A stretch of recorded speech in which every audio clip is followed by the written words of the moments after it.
What up, perps? Kid Copious. Back in effect. Purple State Party, you know what we're doing here? Come on, we're repping America, the center, common sense, and good old-fashioned freedom. Freedom. Such an important thing, and it's under attack all across the world. You know, whether it's the Scottish government or ISIS terrorists, these people, they don't care what they have to do to get their way. They don't care what they have to do to secure power. You know, the purpose of government is not supposed to be power. It's not. It's supposed to be to manage the affairs of the nation or the state or the city or whatever the hell you want to talk about. But we got a lot to get to, so we're going to get this thing popping. Well, if you haven't heard, ISIS is claiming responsibility for an attack in Russia in which gunmen went in, threw grenades, lit fires, and opened up with actual machine guns, killing somewhere in the neighborhood of 150 people now. You know, this is a tactic that Hamas used, right? Back on October 7th. Terrorists attack concert goers, young people just out for a good time. Wow. You know, I just hope that at some point the politicians start to take some of this stuff seriously and start to realize exactly what it is that our enemy looks like. You know, Mexico has made it clear that they're going to pretty much just allow the cartels to operate and flood our streets with fentanyl, killing us, killing our young people. You know, Hamas is getting some support from around the world. You know, people are seemingly more willing to just play Hamas's game right now. And as far as ISIS in Russia, well, we don't know for sure that it was ISIS, but, you know, I find it kind of weird how a lot of the really bad actors right now in the world seem to come from one little group. Anyhow, I saw this on Instagram from Nikki V at Freedom and Confidence. Trump hugs Laken Riley's grieving parents as Biden apologizes to her killer. I've never seen a clearer contrast. Well, I mean, you know, the case can be made. This happens on both sides. But the reason why I bring this up is that in this particular example, Trump acts the way we want our politicians and our leaders to act, to sympathize with the victims. Not apologize to the killer for calling them illegal or whatever the hell it was that he said. But that's what we're facing right now. You know, in some parts of this country, you know, for example, Los Angeles, with our DA, Gascon, they would rather side with the criminals. And I get it. I've been there. I've been in the system. I mean, I wasn't treated with really any kindness. I was treated with a firm hand at best. You know, I've had my rights violated. I've been assaulted. I know what the cops do. But it's the victims who deserve compassion. You can reserve a little compassion, you know, for the criminal. Try to rehabilitate them. Sure, that's a great idea. But what Joe Biden did in this case was to, once again, try to hide from a situation. Because let's be honest, no matter what kind of excuses Biden puts out, this whole idea of flying people in with marginal background checks, if any, allowing people to stream across the border with very little control, that's their plan. That's the left, man. That's Joe Biden. That's not what the Republicans wanted to do. Remember, to allow this to happen, Biden had to do away with 90-something executive orders that Trump had put in place for the border. You know? This is an interesting one. There was a proposition, much like Prop 1 here in California, you know, to deal with homelessness, because apparently, again, like I always say, if you have to throw money at something, it's a bad idea. And we've been throwing money at the homelessness issue, allowing people to profit off of this sad situation. And so in Chicago, they were going to tax millionaires because, you know, that's the favorite thing for the liberals to do. But it didn't pass. And This guy here, the University of Chicago public policy professor, Christopher Berry. Now, I'm just going to guess that he's probably left-leaning. But what he says about the failure of this is spectacular because it sums it up so well. Voters are a little bit reluctant to give new sources of revenue to a set of politicians who they, by and large, don't have a lot of faith in. Huh. See, that's the problem we're running into here in this country and in the state of California, is that we're losing faith in our leaders because they are proposing really stupid fucking ideas under the guise of something that sounds good. See, they say, okay, we need more money to take care of homelessness. And people say, well, we need to take care of homelessness. That's great. But the way they go about it doesn't work. It just doesn't. They're spending money on things that do not make the problem any better. And in fact, like we've seen here in California, we incentivize being homeless. So half of the people out on the streets, half of the people being arrested for drugs, half of the people who are mentally ill aren't even from the state because you incentivized it. And what Barry is bringing up is a perfect point to that. I don't have faith in Gavin Newsom to take a large sum of money and fix homelessness, because the first thing you have to do is you have to get the insane people into hospitals. They don't want to do that. The other thing they have to do is the drug addicts, the criminals, the criminal element. They need to get them in jail. They don't do that. And forget about trying to deport these people. They do everything they can to make sure that these people could stay in the country. They're not attacking problems at the source. They're funding the growth.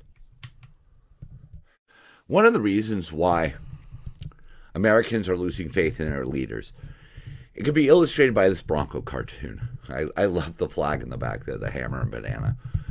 That's awesome. But because as you can see here, the Democrats have a tank pointed at the wall of the U.S. Constitution, censorship, gun bans, lawfare, big government. America, tear down this wall. Well, when you are trying to placate the extremes, you often piss off the middle. Well, often, you always do. It doesn't work either way. Left, right extremes are going to piss off the more moderate middle people, and that's the majority of people. The majority of people are more moderate middle people, the radical middle, than either side wants to think. But they have a machine in place to keep it just red and blue. Whatever. Don't digress here. Come on, kid. Keep on track. But when they do these things, some of these we're going to talk about coming up here, their own supporters see how stupid the idea is, or how detrimental to our freedom something is. You know, we're talking about extremes. The far left, the so-called neo-Marxists, they need to keep their inner circle pure. And to do this, they use passwords. They change words, and if you don't know the proper definitions, then you fail the password challenge. See, only pure devotees know the new codes. At one point, LGBT meant something. And slowly, people started to understand what that meant and became more and more accepting of it. So then they had to throw in the Q.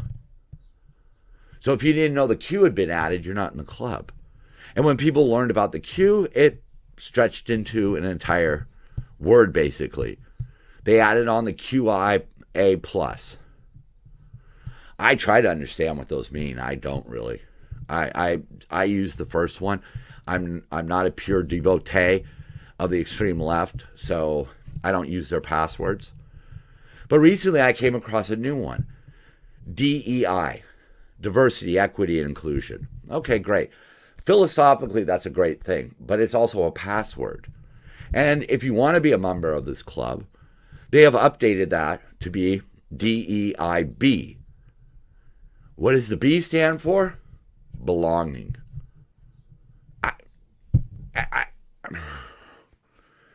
I'm at a loss.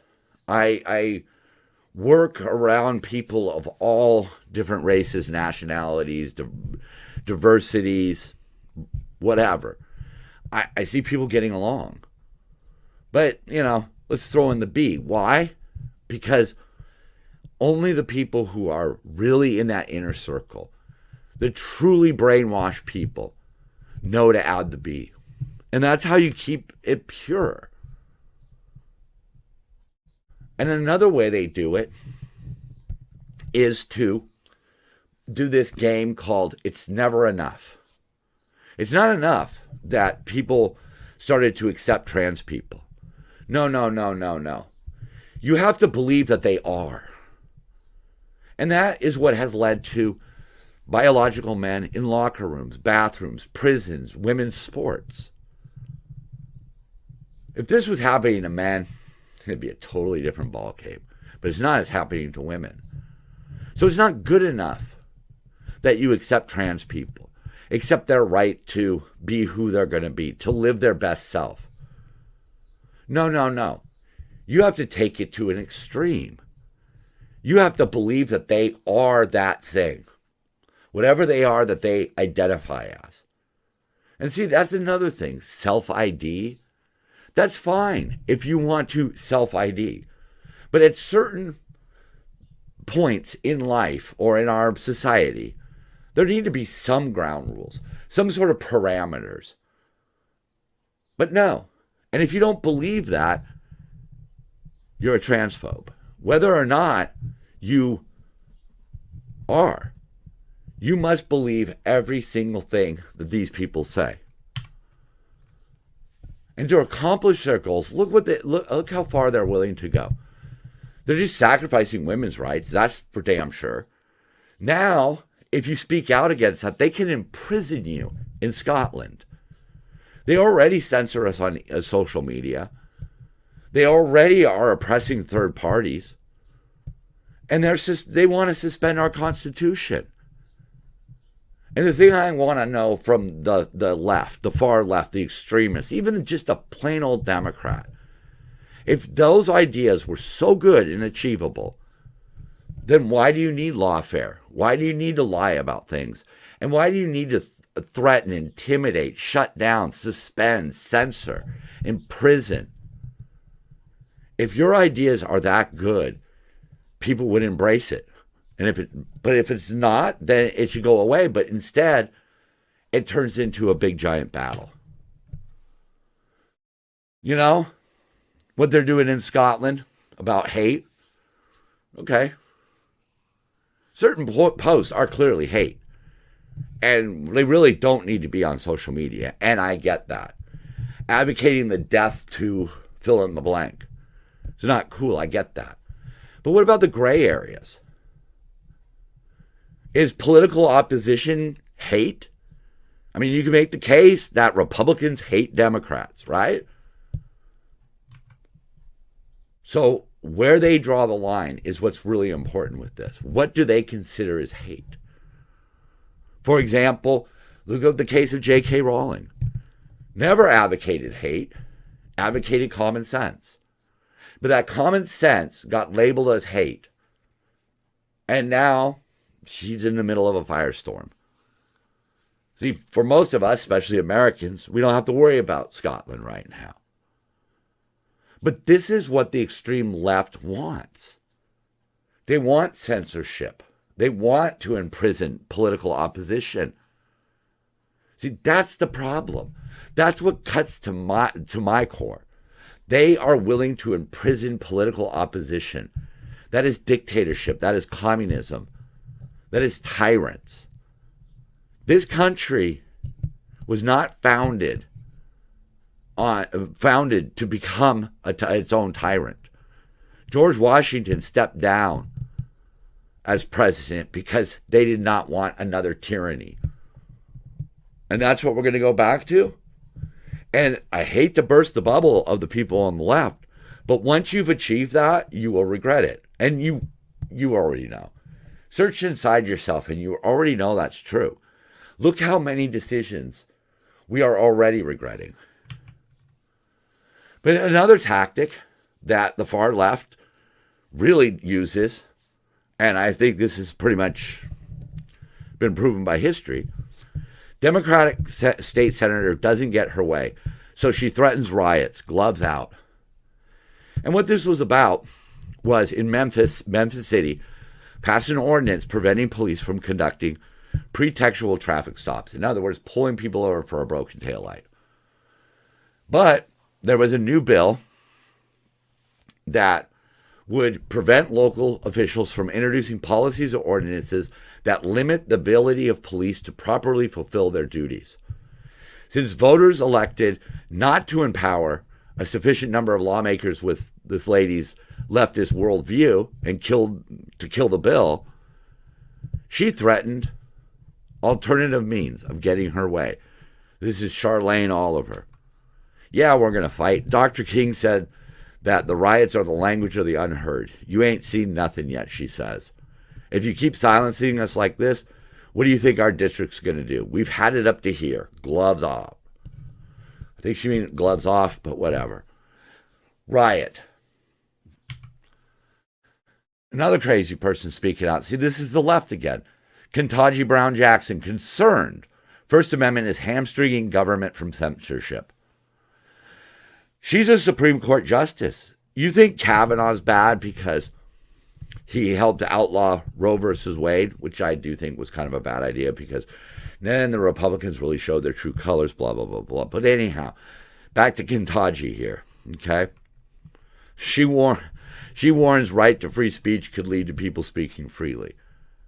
There needs to be discourse. I understand the idea of stamping down misinformation and disinformation. But the media, primarily Democrats, have been lying to us and manipulating the facts for decades now. So, again, this is one of those things. What are you going to classify as misinformation or disinformation? See, that's the scary slope. You got to let the people sort it out. But she went on to say that her biggest concern is that your view has the First Amendment hamstringing the government in significant ways in the most important time periods. She mentioned that we shouldn't that they should be allowed to censor during the most, like, for example, a once-in-a-lifetime pandemic. There you go. So you have a Supreme Court justice who thinks that we should suspend our First Amendment rights. Huh. Right. And who's going to set the bar for that? See, that's the thing. This is how they make their argument. Okay? If you have people out there who are promoting junk science, junk medical science, that's keeping people from getting vaccinated against measles, you should be able to shut it down. Okay, that sort of seems reasonable. You know, you don't want people throwing around calls for hate. Okay, yeah, that makes sense too. But where are they going to draw the line? And that's the problem. They'll draw the line wherever it's helpful to them. I don't understand. The left lumps all white people as racist. I'm supposed to be responsible for things that happen in history. I don't even know my heritage. My adopted heritage was a small little farming town in North Italy. Some Canadians who came into the United States, and I'm not even sure what they did originally, but eventually they worked as electricians and things like that. But they weren't even in this country during slavery. So, but I'm supposed to be guilty about that because my skin is white. That's really weird. They just lumped right in, and they lump all the Trump supporters, non-Democrats, as racist who support insurrection.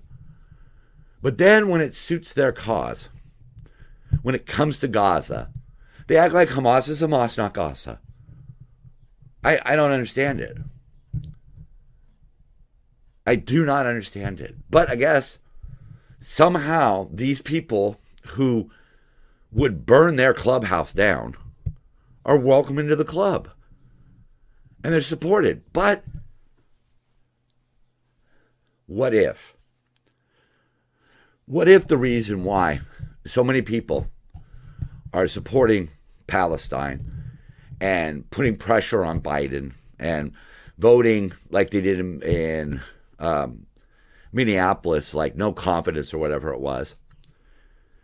What if the left's plan is to set up this whole supporting Israel thing as an excuse to remove Biden from the ticket? Say, hey, look, he's supporting Israel. Do you really want him as president? No, how about Gavin? How about Gavin over here? Or maybe Kamala. It's their excuse. It's their pretext.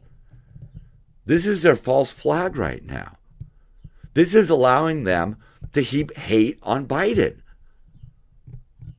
Because they don't care about the people of Palestine. Because where were they on October 6th? And you see this. Major Biden Democratic donors sign letter warning of Trump victory if Biden doesn't change Israel policy. More than 100 Democratic Party and Biden donors recently signed a letter. So there you go, the party.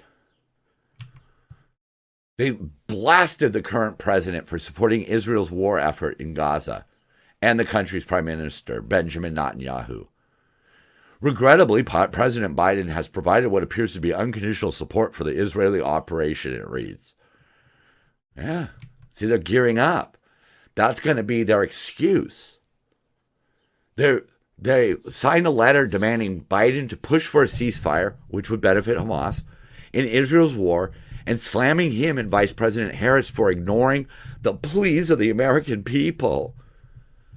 You really think that the pleas of the American people are to let Hamas go back into Gaza, rebuild, and build up their power again? The responsibility for what's happening to the women and children, the truly innocent people in Gaza, is Hamas. They hide there. They've brainwashed the people. Why aren't these people being allowed to seek refugee status in Egypt or Jordan? Because they won't let them. It's not on us. It's not on Israel. And again, here's another one. Nearly 70 former U.S. officials, diplomats, and military officers urged President Joe Biden to warn Israel of serious consequences if it denies civil rights and basic necessities to Palestinians and expands settlement activity in the occupied West Bank. The United States must be willing to take concrete action to oppose. Concrete action? Can we take concrete action against the drug cartels or the open border or even the Houthis who are sinking foreign ships carrying oil and people? No. They want Israel to back off so Hamas can survive, which really doesn't make any sense to me. But a lot of what they don't do. And in this, they're talking about the indiscriminate killing and use of weapons that do not permit discrimination between combatants and civilians. Our enemies do not give a fuck about civilians. We should try to not kill civilians. But a war is war. And if you're going to hide among the civilians, well, that's what's going to happen. And again, we bring up 32,000 Palestinians killed. How many of those were Hamas? And the source is the Gaza health authorities. Yes, I'm not saying that civilians in Gaza have not died. It's sad. But when people are putting pressure on Biden and saying civilian killings of this nature and magnitude cannot be justified, that's not Israel. That's Hamas. If Hamas gathered in an open field in full uniform and said, let's fight, and Israel just started bombing villages, yeah, you might be right. I might agree with you. But I don't. Because you read stuff like this. A majority of Palestinians want Hamas to retain control of the Gaza Strip after its war against Israel ends. When the war ends, there ain't going to be Hamas. It's increased to more than 50%. Even Given the magnitude of the suffering in the Gaza Strip, this seems to be the most counterintuitive finding of the entire poll. Well, I don't know. This is the Palestinian Center for Policy and Survey Research. Could it all be dummied up? Sure. They asked 1,500 adults. Almost all Palestinians think Israel is committing war crimes, while almost all believe that Hamas is not committing war crimes. Hamas has civilian hostages who they are brutalizing on a daily, hourly basis. They are brutalizing people. But, hey, they got the population brainwashed. But right there, 59%, 64% in the West Bank and 52% in the Gaza Strip select Hamas to run. Again, I'm willing to concede that this is, could be dummied up, but I don't think it's that far off. But then when the U.S. goes to the UN, Russia and China veto, because that's how stupid the UN is. They say that, this is the Russian foreign minister here, or ambassador, the American product is exceedingly politicized, the sole purpose of which is to help to play to the voters, to throw them a bone in the form of some kind of mention of ceasefire in Gaza, and to ensure the impunity of Israel, whose crimes in the draft are not even assessed. Israel's crimes? Okay. Media says border crisis, not an invasion. It is simply a group of military-age males using force against our military to enter and occupy the country. Yeah. No.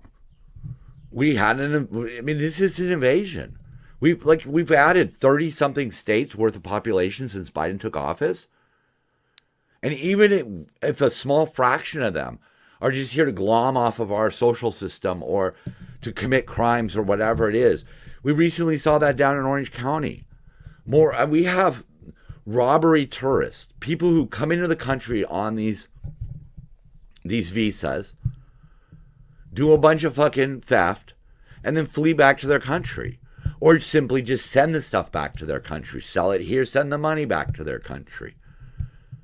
We have people who are now advocating people coming here and squatting to take advantage of our liberal rules. And then our liberal leader has a spokesperson who does this kind of shit. Jean-Pierre bashed for suggesting migrant storming border is Abbott's responsibility. Keep in mind, Abbott's the guy who put up barbed wire. He tried to build a wall. He's now said that law enforcement can arrest people entering the country illegally. And Joe Biden wants to tear all those down. He forced them to get rid of the barbed wire. He doesn't build the wall. And he's fighting the whole idea of the police arresting them. When asked if Biden had seen or weighed in on the dramatic video of the migrant surge, Jean-Pierre replied, look, I have not spoken to the president about that video. What I can say is this, I really truly believe that that's a question for the Republican governor of Texas. This is something that he should address, that he should actually speak to. The president has worked with Congress in the Senate, as I just spoke to, about getting an immigration bill done, making sure that we are dealing with the border challenges that we're now seeing. And you have a governor of Texas who has continued to politicize this. Abbott's trying to keep them out. So I don't see how this is his responsibility. They're not going to take credit for their mistakes. That's not the way they operate. They're going to deflect. They're going to try to make this a Republican issue. We need a tougher bill. We need an end to this just come into our country and we'll get back to you about why you should be here. We need to end that. And like Republican communications guru Matt Whitlock observed, I'm not entirely sure KGP knows that her boss, the president, has repeatedly sued the governor of Texas to prevent him from addressing it. See, again, that's just that deny, deflect type of bullshit. That's what we don't need. We need a lot less of that. Because, a California audit just found that the state is broke. The state owes more than is available. They have $256 billion more in liabilities than it has in unrestricted resources. Unemployment fraud here costs $29 billion. They are too focused on their agenda instead of the day-to-day business of running the state. We have a $73 billion deficit, as they're saying right now. And that likely means tens of billions of dollars will have to be cut from Newsom's budget. But their proposal is to take half of the rainy day fund, which of course makes sense, but their cuts are $2 billion. So on paper, they've got about $14.1 billion covered right now of this supposed $73 billion. The state reduces job growth from 325 to 50,000 people, or jobs, excuse me.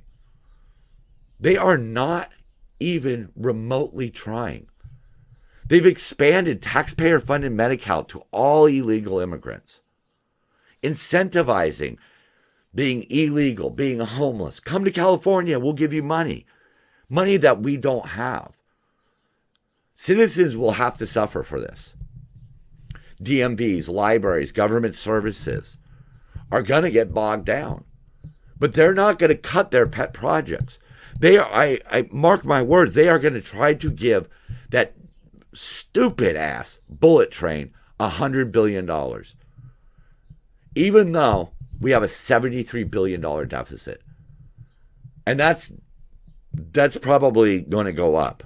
I don't think it's going to go down. Because at one point, it was something like 14 billion. Now we're up to 73 billion as reality sets in. Look, run the state, then worry about your freaking agendas. Then worry about your presidential run. How about that? New York homeowner arrested for not providing squatters with Wi-Fi passwords. Squatting rights. A clear example of putting the criminal above. Now, yes, there are situations in which landlords try to evict or kick people out. There are people who fall under the squatting law that deserve that protection. But something needs to be done. These people are simply faking lease agreements. And how do you stop that? I mean, if you make the fake lease agreement, then you say, okay, it has to be notarized. Then you just get people faking the notary. There has to be something set up to help protect homeowners from squatting. I love this one. Checkmate.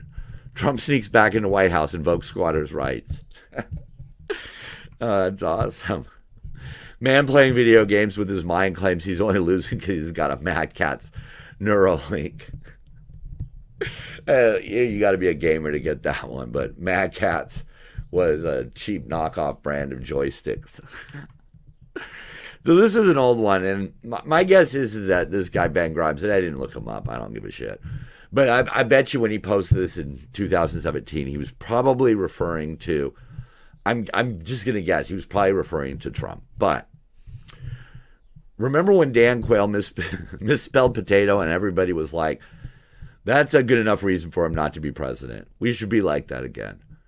We should. And look, I think you're wrong about Trump, okay? Trump could be a blowhard, he could be an a-hole, and he could say things in a really bad way. But under that 4 years that we had of him, we were doing okay. They tried the Russian collusion crap, but he made it into office. This time around, let's see what happens. Because I think the Democrats are either going to pull Joe Biden and try to get somebody else in there and be the anti-Trump and get in there. They love Trump because Trump is an easy thing for them to get reelected against. They'd always just say they're against Trump, they're against MAGA. If Trump wins, he won't be able to run again. So who are they going to blame? That's going to be awesome.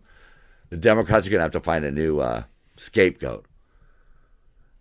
But either way, the Democrats look like their game plan is either A, we run Biden, Trump wins, but at least we're done with Trump, or they're going to slide somebody in. That is not the way to be running politics. Okay? We need people who are moderate and in the middle. That's the bottom line. That's what we need. That's what this country needs. This country needs people who are not going to come in with an agenda and then to achieve the agenda, sacrifice all the little people. Hey, I'm a little person. I'm Kid Copious. I'm Purple State Party. So are you. You know, drink your fluids, man. Try not to be stupid. Love one another. And when the rain comes down, dance it out.